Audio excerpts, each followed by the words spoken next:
प्रायः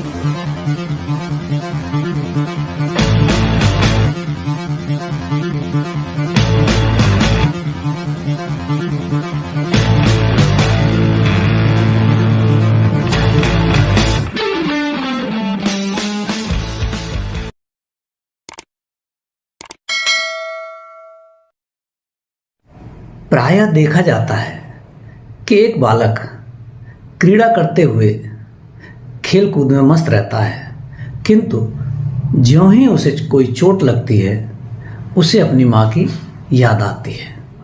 ऐसी ही स्थिति हमारी है। हमें ईश्वर कब चाहिए? जब हमें किसी प्रकार का कष्ट हो, जब हम धन से हीन हो, जब हमारे किसी प्रिय का हमसे बिछोह हो जाए, जब हमारी कोई आकांक्षा मूर्त रूप न ले पा रही हो, अक्सर हमें तभी ईश्वर का स्मरण हो पाता है।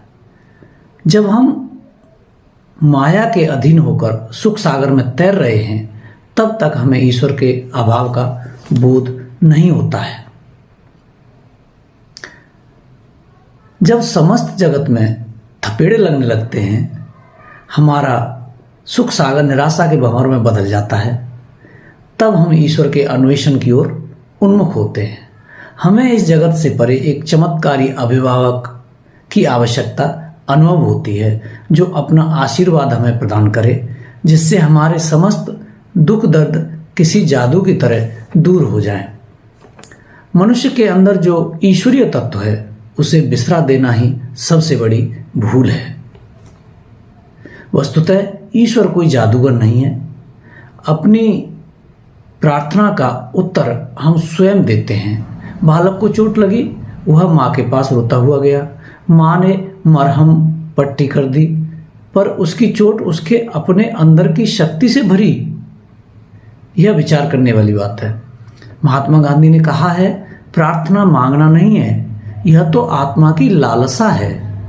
प्रार्थना में शब्दों के बिना हृदय का होना, हृदय के बिना शब्दों के होने की अपेक्षा बेहतर है। प्रार्थना में अनवरत बहते आंसू ही सबसे पावन प्रार्थना पत्र होते हैं।